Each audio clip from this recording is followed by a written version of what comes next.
All right, let's just jump right in. You know that feeling you get online these days? Kind of like you're in a funhouse mirror where everything feels a little distorted and you're not quite sure what's real anymore? Well, that's what we're talking about today. We're going to dive into that crisis and a key figure who's right at the center of the fight to fix it, a guy named Steven Rosenbaum. And this quote from him, wow, it really hits home. For the longest time, the internet felt like this incredible magic show, connecting all of us in ways we never thought possible. But something's changed, right? The magic feels different. The magicians, the platforms, they're not admitting it's a trick anymore. And that changes everything for us. So yeah, how did we get here? It really does feel like we're in the middle of a full-blown crisis of truth. Just trying to sort through your daily feed can feel like a second job, totally exhausting. And listen, this goes so much deeper than just fake news. That's just the tip of the iceberg. We're talking about the entire system. A system running on algorithms that are literally designed to reward outrage, and now AI that can cook up totally believable, but fake, realities in an instant. The very idea of what's real and what's not is getting seriously blurry. But here's the twist, and this is what makes the story so compelling. One of the main guys sounding the alarm is one of the very people who helped kickstart this whole revolution in the first place. So let's meet Steven Rosenbaum, a man who's often called the father of user-generated content. Just to make sure we're on the same page, user-generated content, or UGC, is pretty much exactly what it sounds like. It's all the stuff, the photos, the videos, the posts that we put online. It's the fuel that runs the modern internet. And Rosenbaum, he was there right at the beginning of it all.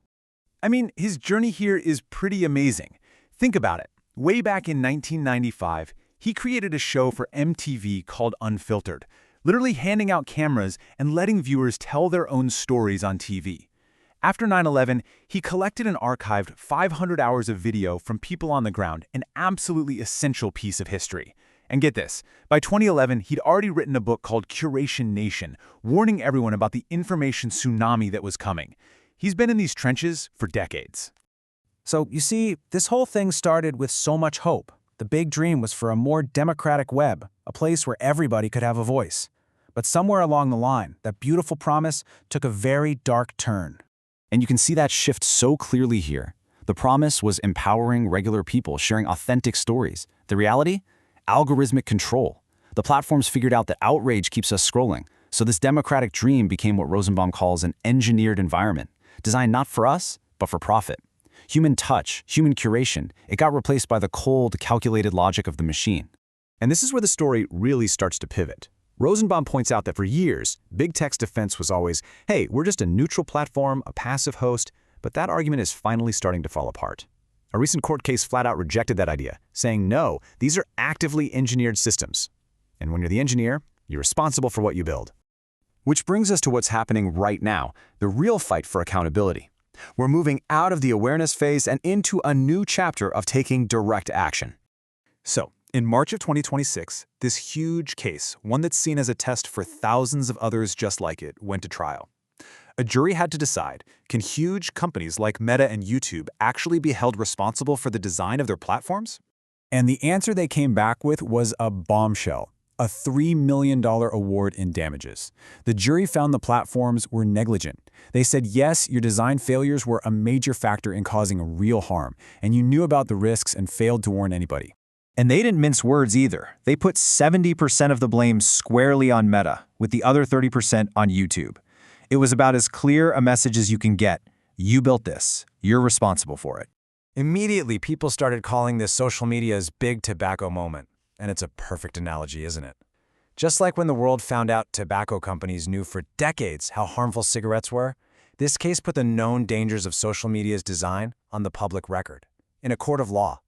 This sets a massive, massive precedent. Emma Lemke, who works with Rosenbaum's nonprofit, just nailed it. She said that for so long, young people have been talking about the harm these platforms can cause, and this verdict, it finally validates their experience. It's a court acknowledging that these sites don't just host our behavior, they actively shape it. So you have to wonder, right? Where do we go from here? A huge battle was just won, but the bigger war for a digital world that's actually healthy for us, well, that's a long way from over. And Rosenbaum? He's already looking ahead to the next fight. His new book, The Future of Truth, is all about how AI is going to warp reality even more than we can imagine. And through his organization, the Sustainable Media Center, he's gathering people to try and build better, more ethical alternatives. And that really leaves us with one last big idea to chew on. As Rosenbaum says, truth isn't some product that just gets delivered to your screen, it's an action. It's something we have to do. It takes work, it takes curiosity, and it takes the guts to question the very systems we live inside of. So I guess the real question isn't just what happens next, it's what part are you going to play?